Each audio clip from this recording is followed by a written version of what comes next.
कौन लोग नहीं चाहता एक जिले का मालिक बनना। हर किसी का सपना होता है एक आईएएस ऑफिसर बन के अपने देश की सेवा करना और अपना नाम रोशन करना। लेकिन एक आईएएस ऑफिसर बनना इतना आसान नहीं है। इसके लिए काफी हार्ड वर्क के साथ स्मार्ट वर्क भी करना बहुत जरूरी होता है। अगर आप भी आईएएस ऑफिसर बनने का सपना देख रहे हो तो आपको आईएएस एग्जाम की पूरी जानकारी होना बेहद जरूरी है।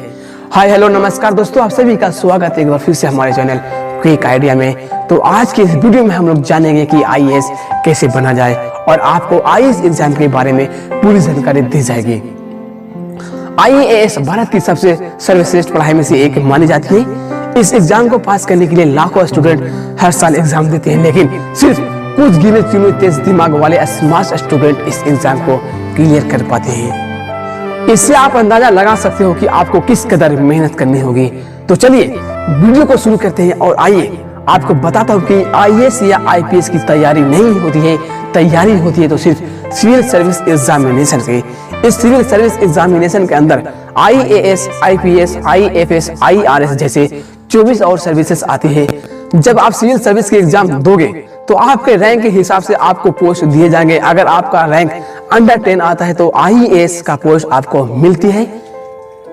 आईएएस या आईपीएस बनने के बाद आपको डीएम, कमिश्नर, डिप्टी कमिश्नर जैसे हेड ऑफ डिपार्टमेंट में काम करने का मौका मिलता है।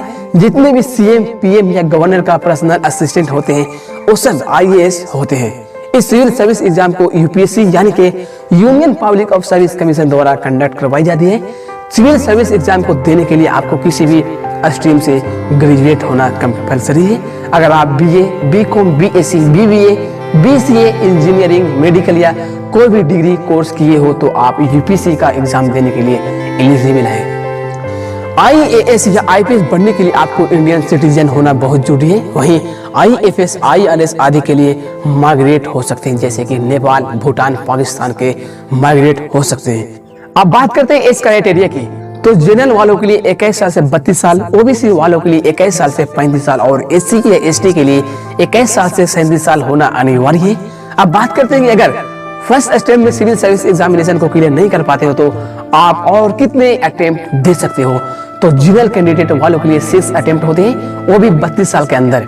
एससी या एसटी वालों के लिए 37 साल में वो कितने भी अटेम्प्ट दे सकते हैं। ओबीसी वालों के लिए 9 अटेम्प्ट होते हैं, 35 साल के अंदर में वो 9 अटेम्प्ट तक दे सकते हैं।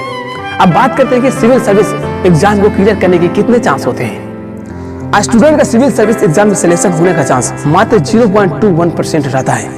एक सर्वे से यह पता चला कि 11,37,000 स्टूडेंट फॉर्म अप्लाई किया था, लेकिन प्रीलिम्स एग्जाम देने गए मात्र 5 लाख। इनमें क्वालिफाई किए 15,445 स्टूडेंट। इंटरव्यू के लिए 2,955 पहुंचे, जबकि सिलेक्ट हुए मात्र 1,099 स्टूडेंट। चलिए अब बात करते हैं कि एग्जाम का पैटर्न क्या है। तो पहला होता है प्रीलिम्स एग्जामिनेशन। अगर आपने प्रीलिम्स क्लियर कर लेते हो तो आपको मेंस एग्जाम के लिए जाना पड़ता है। अगर आपको मेन एग्जाम पे निकल गया तो आपको लास्ट इंटरव्यू के लिए बुलाया जाता है। प्रीलिम्स एग्जाम में 2 पेपर होता है, पहला है जनरल स्टडी और दूसरा सीसेट होता है। दोनों पेपर में 200 नंबर का होता है। दोनों पेपर में नंबर ऑफ क्वेश्चन अलग अलग होता है। पहला में 100 क्वेश्चन और दूसरे में 80 क्वेश्चन होते हैं। इस एग्जाम में आप हिंदी या इंग्लिश दोनों में से किसी एक लैंग्वेज में एग्जाम दे सकते हैं। ये आप पर निर्भर करता है कि आप किस लैंग्वेज में कंफर्ट है। अब जान लेते हैं कि सिविल सर्विस एग्जामिनेशन का सिलेबस क्या क्या होता है। तो यूपीएससी का सिलेबस का पहला पेपर है जो कि 200 नंबर का पूछा जाता है, जिसमें current event of national and international importance. Second number पे आता है history of India and Indian national movement. Third number पे आता है Indian and world geography, physical, social, economic geography of India and the world. Fourth number पे आता है Indian polity and governance, जिसमें constitution, political system and Panchayati Raj and public policy and right issue etc. Fourth number पे आता है economic and social development, sustainable development, poverty inclusion, demographic and social sector integrative ETC. Sixth number पे आता है general issue on environmental ecology, biodiversity and climate change that are not required for subject specialisation. अब बात करते हैं कि दूसरा paper का सिलेबस जो कि सीसेट का होता है। Comprehension interpersonal skills including communication skills, logical reasoning and analytical ability, decision making and problem solving, general mental ability, basic numeric number and there relation order of magnitude etc, जो कि class 10 level की पूछी जाती है। Data interpretation, chart, graph, table, data sufficiency etc, ये भी 10th level से ही पूछा जाता है। तो चलिए अब ये जानते हैं कि इस एग्जाम की कट ऑफ कितनी होती है। तो पिछले एग्जाम के अनुसार ये पता चलता है कि जनरल वालों के लिए 116.66 था, ओबीसी के लिए 110, एससी के लिए 99.34 एंड एसटी के लिए 96। तो ये हुई सारे प्रीलिम्स के बारे में।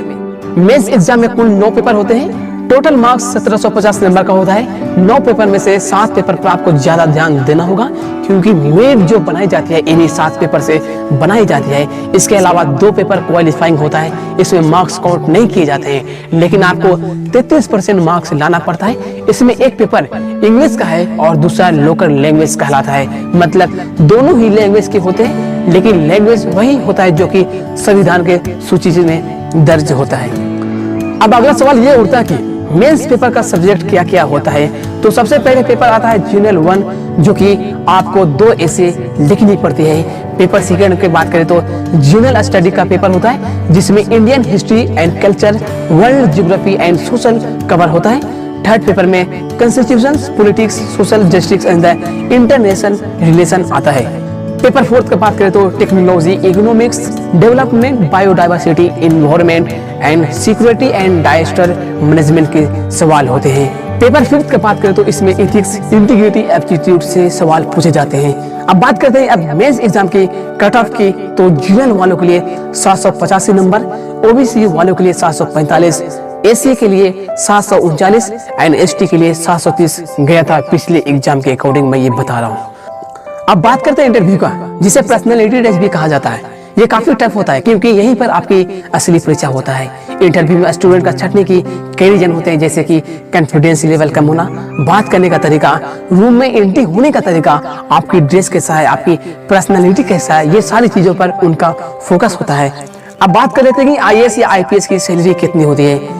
तो इनकी सैलरी अलग अलग होती है, जैसे कि आपको रैंक क्या है, किस कैटेगरी में आपको जॉब मिली है। जैसे डीएम को 50,000 से 1.5 लाख, मंत्री के सचिव या विभाग के सचिव को 1 लाख से 2 लाख, चीफ सेक्रेटरी को 2 लाख और कैबिनेट सेक्रेटरी को 2.5 लाख मिलता है। इसके अलावा बहुत सारे फैसिलिटीज प्रोवाइड किए जाते हैं।